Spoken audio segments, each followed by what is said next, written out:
السلام علیکم ورحمۃ اللہ وبرکاتہ۔ کتاب تفسیر مظہری، تالیف حضرت علامہ قاضی ثناء اللہ نقشبندی رحمۃ اللہ علیہ۔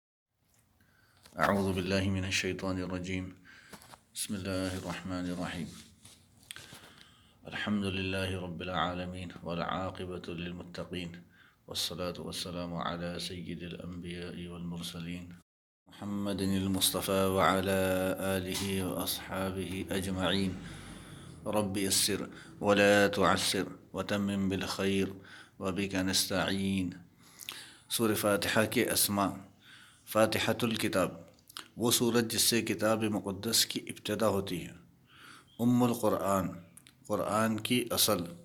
اس سورت کے یہ دونوں نام اس لیے رکھے گئے ہیں کہ یہ قرآن کی اصل ہے اور اس سے قرآن کریم کی ابتدا ہوتی ہے۔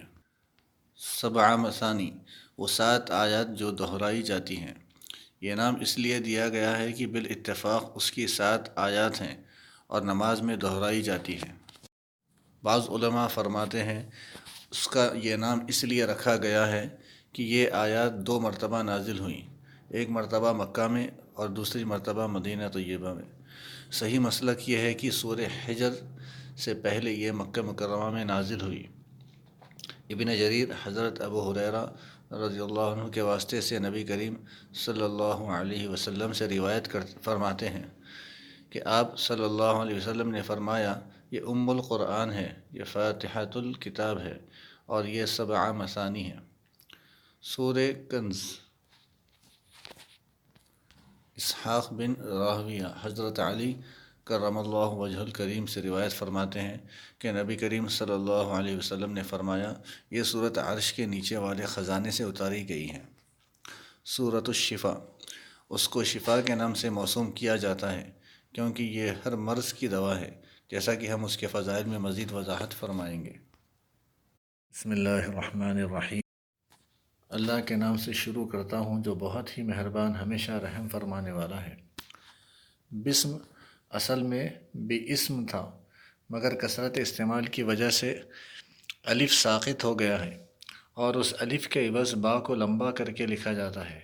امام بغوی رحمۃ اللہ علیہ فرماتے ہیں، حضرت عمر بن عبدالعزیز رضی اللہ تعالی عنہ نے فرمایا، با کو لمبا لکھو، سین کو ظاہر کرو اور میم کو گول بناؤ، اس میں اللہ تعالیٰ کی کتاب کی عظمت کا اظہار ہے۔ الاسم، یہ سمو مصدر سے مشتق ہے کیونکہ دوسرے صیغے سمیہ اور سمیت اسی اشتقاق پر دلالت کرتے ہیں۔ الوسم مصدر سے مشتق نہیں ہے جیسا کہ کچھ علماء کا قول ہے۔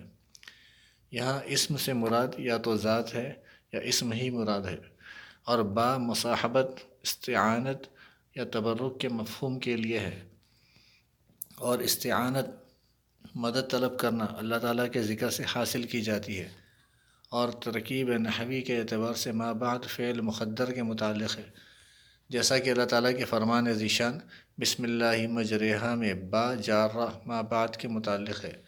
ما بعد فعل کے متعلق اس لیے کیا ہے تاکہ حقیقتاً بھی ابتدا اللہ تعالیٰ کے اسم سے پائی جائے۔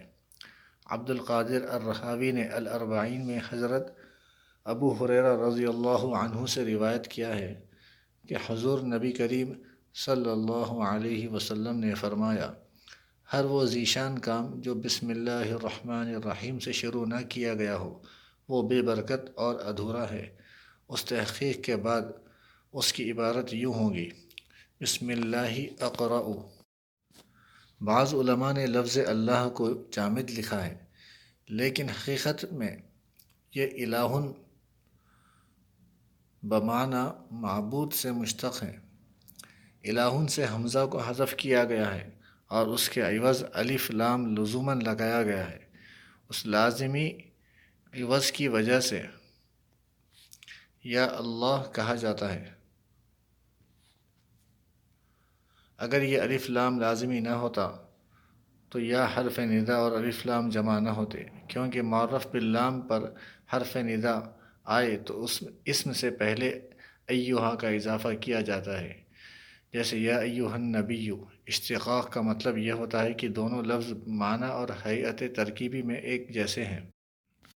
مطلب یہ کہ اسم جلالت اللہ حقیقتاً اسم مشتق ہے، مگر بعد میں اس واجب الوجود کا علم بنایا گیا جو تمام کمالات کی جامع ہے اور ہر قسم کے عیب سے پاک اور منزہ ہے۔ اسی وجہ سے اس کی صفات ذکر کی جاتی ہیں مگر اسے بطور صفت استعمال نہیں کیا جاتا، اور اظہار توحید کے لیے لا الہ الا اللہ کہا جاتا ہے۔ بھی اپنے اصل معنی اشتقاق کے اعتبار سے بھی مستعمل ہوتا ہے۔ اسی وجہ سے کہا جاتا ہے وَهُوَ اللَّهُ فِي السَّمَاوَاتِ وَفِي الْأَرْضِ، اور وہی اللہ ہے آسمانوں اور زمین میں۔ الرحمن الرحیم، یہ دونوں اسم رحمتن سے مشتق ہیں، جس کا مطلب دل کی وہ رقت اور نرمی ہے جو کسی پر احسان اور مہربانی کا تقاضا کرتی ہے۔ اللہ تعالیٰ کی ذات دل اور اس میں نرمی پیدا ہونے کی صفت سے پاک ہے، کیونکہ یہ بندے کی صفات ہیں۔ اس لیے اللہ تعالیٰ کے اسماء غایات اور نتائج کے اعتبار سے سمجھے جاتے ہیں، مبادیات کے اعتبار سے نہیں، جن کا مطلب اثر قبول کرنا ہوتا ہے۔ بعض علماء فرماتے ہیں یہ دونوں اسم ایک ہی معنی میں مبالغہ کے صیغے ہیں، اور یہ حقیقت ہے کہ الفاظ کی زیادتی کی وجہ سے رحمان میں مبالغہ زیادہ ہے، اسی وجہ سے یہ اسم اللہ تعالیٰ کی ذات کے لیے خاص ہے، جبکہ رحیم اللہ تعالیٰ کی ذات کے ساتھ خاص نہیں، مخلوق کے لیے بھی استعمال ہوتا ہے۔ حضرت ابن عباس رضی اللہ عنہ فرماتے ہیں دونوں اسماء میں رقت اور نرمی کا مفہوم ہے، مگر ایک دوسرے سے زیادہ رقت کا معنی رکھتا ہے۔ پھر اس زیادتی میں کبھی کمیت کا اعتبار کیا جاتا ہے، جیسے کہا جاتا ہے رحمان الدنیا و رحیم الآخرہ، کیونکہ دنیا میں اللہ تعالیٰ کی رحمت سے کافر و مسلم دونوں لطف اندوز ہو رہے ہیں، جبکہ آخرت میں رحمت کا اظہار صرف متقین و مومنین کے لیے ہوگا۔ اور کبھی اس رحمت کی زیادتی کا اعتبار کیفیت کے اعتبار سے ہوتا ہے، کہا جاتا ہے رحمان الدنیا والآخرۃ و رحیم الدنیا، چونکہ دنیا کی نعمتوں میں بڑی بڑی نعمتیں بھی ہیں اور چھوٹی نعمتیں بھی، اس لیے رحمان الدنیا والآخرۃ کہا جاتا ہے، اور آخرت کی تمام نعمتیں بڑی ہیں، اس لیے رحیم الآخرۃ نہیں کہا جاتا۔ رحمان کو پہلے اور رحیم کو بعد میں ذکر کرنے کی وجہ یہ ہے کہ یہ اعلام کی طرح اللہ تعالیٰ کی ذات کے لیے مخصوص ہے۔ دوسری وجہ یہ ہے کہ دنیا میں اللہ تعالیٰ کی رحمت عام ہے، اسی عمومیت کے اظہار کے لیے اس اسم کو مقدم فرمایا، نیز دنیا زمانے کے اعتبار سے آخرت سے مقدم ہے، اس لیے اس کی نعمتوں پر دلالت کرنے والے اسم السلام کو علیکم مقدم ورحمۃ فرمایا۔ اللہ وبرکاتہ۔ کتاب تفسیر مظہری، تالیف حضرت علامہ قاضی ثناء اللہ نقشبندی رحمۃ اللہ علیہ۔ بسم اللہ الرحمن الرحیم۔ سورہ فاتحہ کا جز ہے یا نہیں؟ مدینہ طیبہ اور بصرہ کے قراء امام ابو حنیفہ رحمۃ اللہ علیہ اور دوسرے فقہاء کوفہ کا مسلک ہے کہ بسم اللہ نہ سورہ فاتحہ کا جز ہے اور نہ کسی دوسری سورت کا، اور ہر سورت کی اس سے ابتدا یمن و برکت کے لیے کی جاتی ہے۔ بعض علماء نے لکھا ہے کہ یہ قرآن ہی نہیں ہے، لیکن حقیقت یہ ہے کہ یہ قرآن کا جز ہے، اور اس کا نزول سورتوں کے درمیان فرق کرنے کے لیے ہوا ہے۔ امام حاکم رحمۃ اللہ علیہ نے حضرت ابن عباس رضی اللہ تعالی عنہ سے ایک روایت نقل کی ہے، جسے آپ نے بخاری و مسلم کی شرط پر صحیح بھی کہا ہے، کہ حضور نبی رحمت صلی اللہ علیہ وسلم بسم اللہ شریف کے نزول سے پہلے دو صورتوں کے درمیان جدائی اور حد فاصل نہ جانتے تھے۔ اس حدیث طیبہ کو ابو داؤد رحمۃ اللہ علیہ نے مرسل روایت کیا ہے اور لکھا ہے کہ مرسل اصح ہے۔ حضرت محمد بن حسن رحمۃ اللہ علیہ سے بسم اللہ شریف کے متعلق پوچھا گیا تو آپ نے فرمایا جو کچھ ان دو گتوں کے درمیان ہے وہ اللہ تعالیٰ کا کلام ہے۔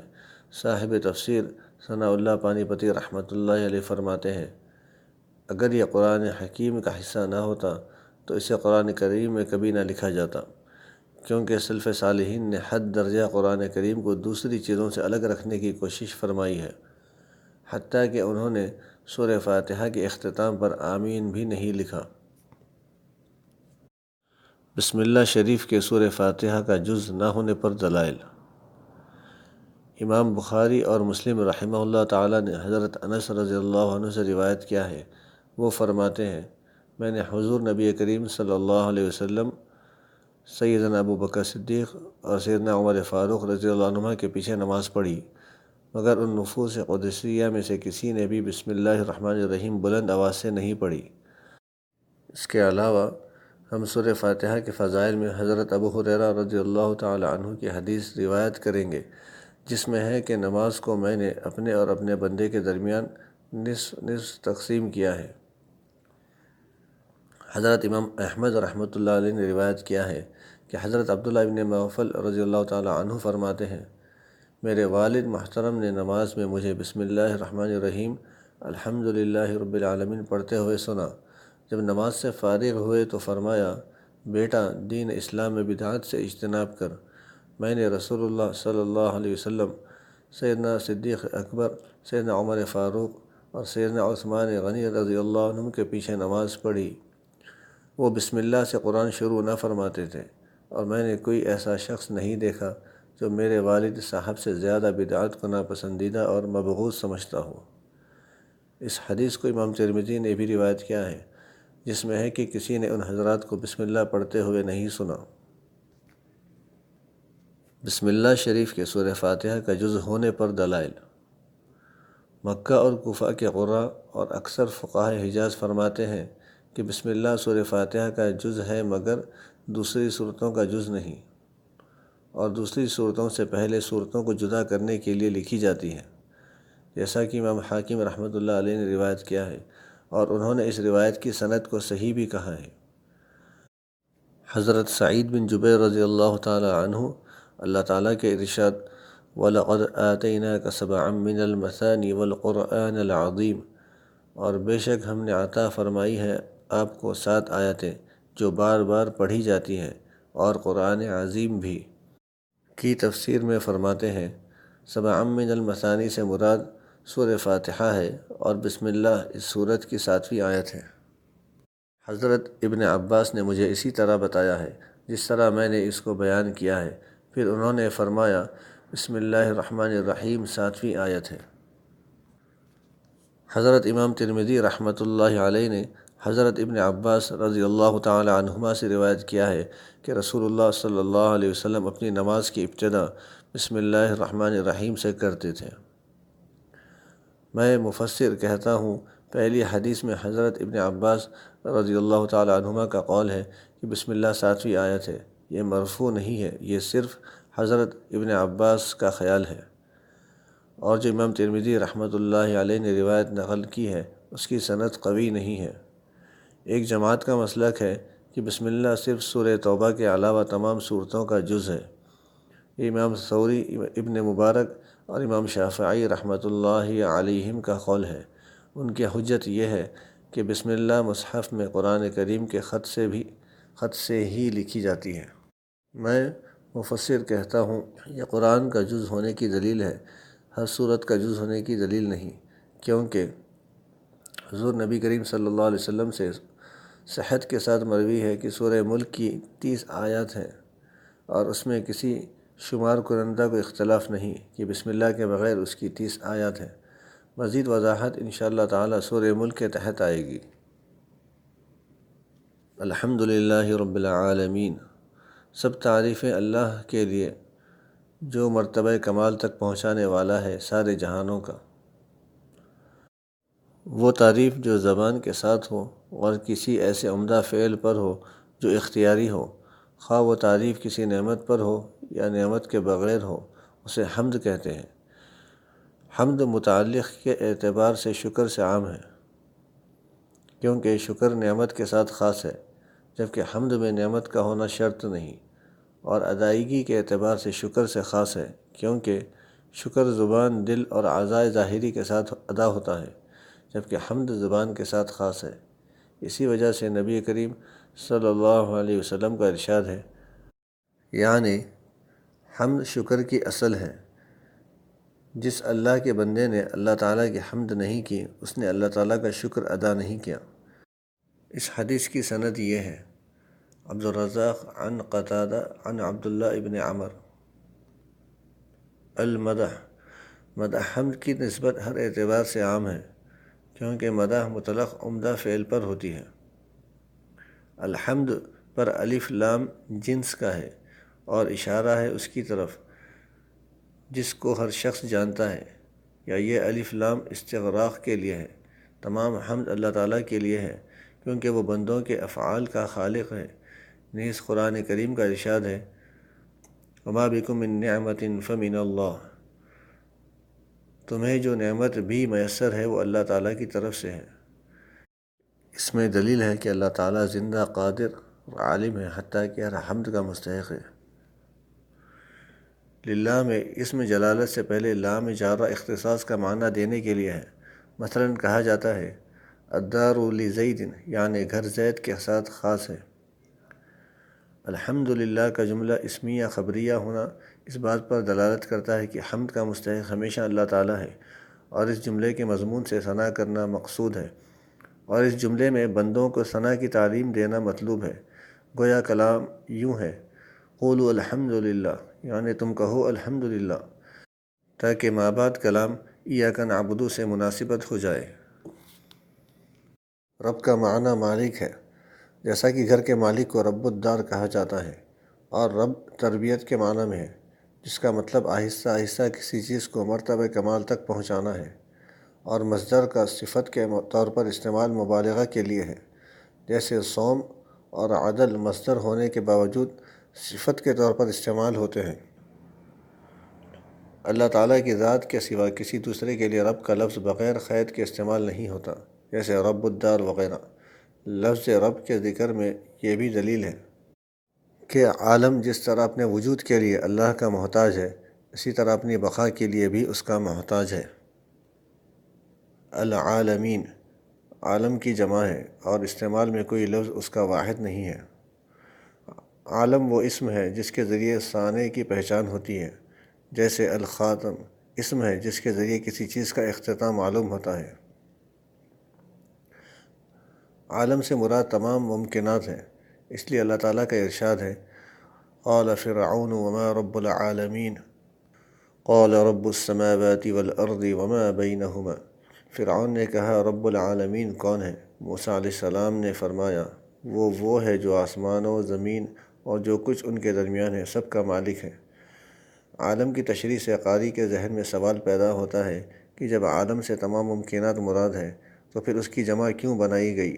فرماتے ہیں، عالم کے تحت مختلف اجناس کا لحاظ کرتے ہوئے اس کی جمع بنائی گئی، پھر واو نون کے ساتھ جمع وقلا کے غلبے کے اعتبار سے ہے۔ حضرت وہب رحمۃ اللہ علیہ فرماتے ہیں، اللہ تعالیٰ کے 18,000 عالم ہیں، ان میں سے ایک عالم دنیا ہے، اور یہ آبادی عالم کی وسعت میں ایسے ہے جیسے صحرا میں خیمہ۔ اور حضرت کعب الاحبار فرماتے ہیں، عالموں کی تعداد شمار نہیں کی جا سکتی، اللہ تعالیٰ کے لشکروں کو صرف اللہ تعالیٰ ہی جانتا ہے۔ بعض علماء فرماتے ہیں، عالم ذو العقول یعنی فرشتوں، جنوں اور انسانوں کا اسم ہے۔